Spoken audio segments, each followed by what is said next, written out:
Shalom,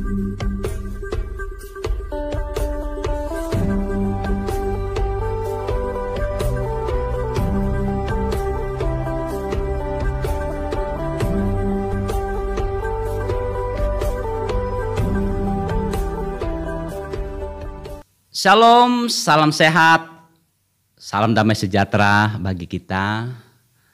Selamat bertemu kembali lagi bersama dengan saya, Pendeta Mas Riusya, Gembala Gereja Kemah Injil Indonesia dalam ibadah doa kita pada hari ini. Secara khusus dalam program Sahabat Mengasihi Yesus, tetap semangat.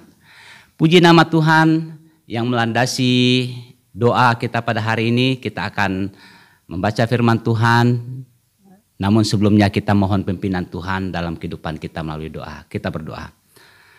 Bapa, dalam nama Tuhan Yesus, Engkau dahsyat dan luar biasa dalam kehidupan kami. Saat ini kami akan menaikkan setiap doa-doa syafaat kami. Kami akan melandasinya melalui kebenaran firman Tuhan. Biarlah firman Tuhan yang akan kami baca, renungkan pada hari ini, menguatkan kami di dalam kami mengiringi akan Tuhan. Berfirmanlah kepada kami melalui kebenaran firman Tuhan pada malam hari ini, karena kami siap untuk mendengar. Dalam nama Tuhan Yesus kami sudah berdoa, haleluya, amin. Jemaat yang dikasihi oleh Tuhan, kita masih berdoa di rumah kita masing-masing. Dan pada malam hari ini saya akan membaca firman Tuhan dan membagikannya kepada kita melalui ibadah, melalui online pada hari ini. Yaitu pembacaan firman Tuhan pada hari ini, yaitu dari Injil Markus 16, ayat yang keempat, ayat yang ketiga, dan ayat yang keempat. Yaitu Injil Markus pasal yang ke-16, ayat yang ketiga, dan ayat yang keempat. Ayat yang ketiga mengatakan, mereka berkata seorang kepada yang lain, siapa yang akan menggulingkan batu itu bagi kita dari pintu kubur? Tetapi ketika mereka melihat dari dekat, tampaklah batu yang memang sangat besar itu sudah terguling. Puji nama Tuhan, yang berbahagia adalah setiap kita yang membaca firman Tuhan, merenungkan serta melakukan dalam kehidupan kita hari lepas hari. Saat-saat ini kita masih mengingat kembali tentang kebangkitan Tuhan Yesus mengalahkan maut. Dan kuasa kebangkitan Yesus itu juga mempunyai dampak yang begitu besar dalam kehidupan kita. Kalau kita perhatikan dalam ayat yang pertama sampai ayat yang ketiga, mengisahkan tentang 3 wanita dengan suatu tujuan, yaitu datang meminyaki mayat Yesus.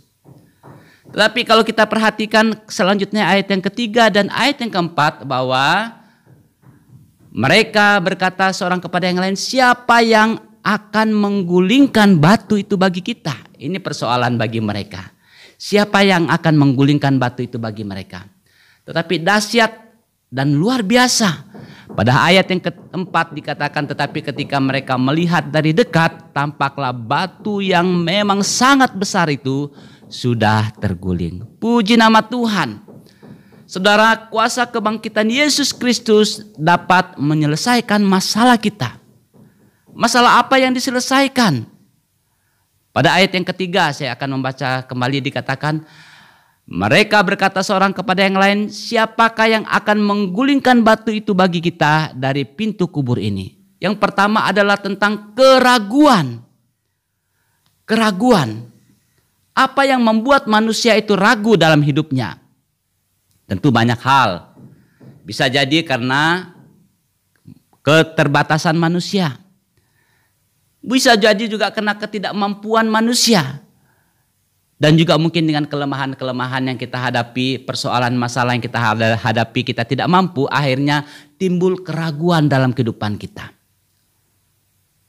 Jemaat yang dikasihi oleh Tuhan, batu penutup kubur yang menjadi masalah bagi Maria Magdalena, Maria ibu Yakobus, serta Salome. Karena mereka sadar dan melihat kenyataan mereka tidak akan mampu menggulingkan batu besar penutup kubur Yesus itu.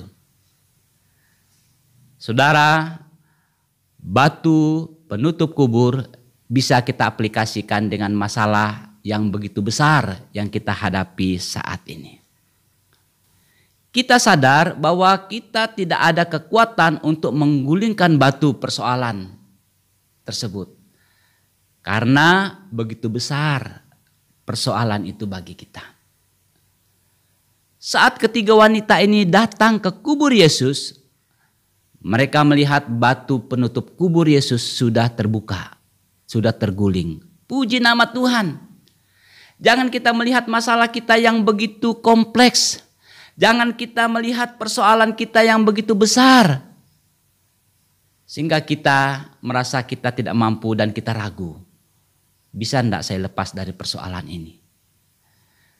Saudara yang dikasihi oleh Tuhan, kuasa kebangkitan Yesus menggulingkan batu penutup kubur. Artinya kuasa kebangkitan Yesus menjawab keraguan iman kita.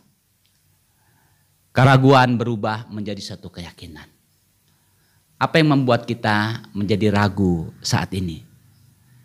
Kebangkitan Kristus menjawab keraguan kita. Dan yang kedua, kuasa kebangkitan Yesus Kristus dapat menyelesaikan masalah kita. Masalah apa?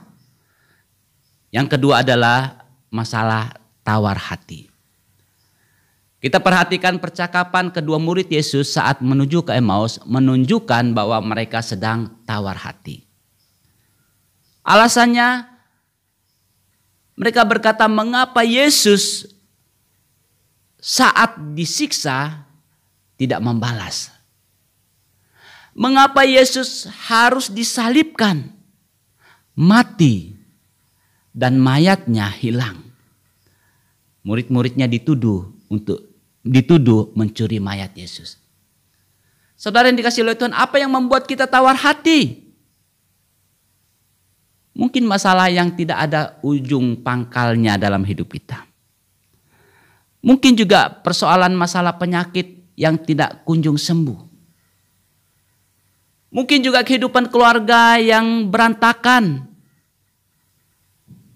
Kita sudah lama berdoa untuk itu. Sepertinya semuanya biasa-biasa saja. Sehingga kita sudah mulai tawar hati. Jemaat yang dikasihi oleh Tuhan, peristiwa ini juga yang membuat murid-murid Yesus menjadi tawar hati.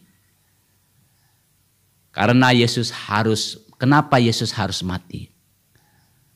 Puji nama Tuhan, kebangkitan Yesus menjawab permasalahan hati mereka. Tawar hati mereka sudah berubah, iman mereka sungguh-sungguh dan berharap kepada Tuhan Yesus setelah mereka berjumpa dengan Tuhan Yesus, setelah Tuhan Yesus menyatakan diri kepada mereka. Puji nama Tuhan. Saudara, kuasa kebangkitan Yesus Kristus dapat menyelesaikan masalah kita.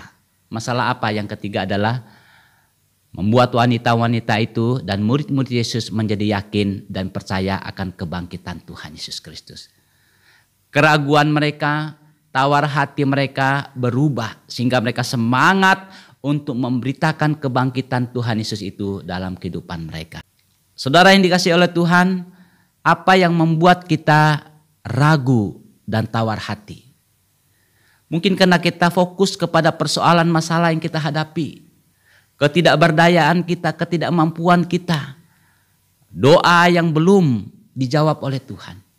Tapi saudara yang dikasihi oleh Tuhan, melalui perjumpaan murid-murid itu kepada Tuhan dan juga dengan kenyataan yang dilihat oleh para wanita dan kubur terbuka, batu besar itu terguling, membuat satu keyakinan iman kepada mereka bahwa Yesus sudah bangkit, mengalahkan maut, mengalahkan semua persoalan dan masalah kita. Demikian juga dalam kehidupan kita saat ini, saudara yang dikasihi oleh Tuhan. Mungkin kita sedang ragu akan persoalan kita yang begitu kompleks. Mungkin kita sudah menjadi tawar hati. Tetapi datanglah kepada Tuhan Yesus. Yesus jawaban dalam kehidupan kita. Batu besar itu merupakan lambang pergumulan. Masalah yang kita hadapi saat ini. Yang tanpa ujungnya. Kita berpikir siapa yang dapat menggulingkan batu itu? Datanglah kepada Tuhan. Yesus jawaban dalam hidup kita. Mari kita berdoa. Bapa, dalam nama Tuhan Yesus, terima kasih untuk waktu kami belajar bersama-sama kebenaran firman Tuhan. Biarlah melalui perenungan ini menguatkan kami, meneguhkan iman kami di dalam kami mengiringi akan Tuhan. Dan kami terus berharap dan yakin dan percaya bahwa Yesus adalah jawaban dalam kehidupan kami. Bersyukur atas kebenaran firman Tuhan pada malam hari ini. Dalam nama Tuhan Yesus kami sudah berdoa. Haleluya. Amin. Puji nama Tuhan, jemaat yang dikasihi oleh Tuhan, sampai saat ini kita masih berdoa di rumah kita masing-masing. Untuk itu kita menaikkan pergumulan dan doa-doa kita bagi bangsa dan negara dan juga bagi bencana yang ada di NTT supaya Tuhan dapat memulihkan keadaan mereka. Mari kita berdoa bersama-sama.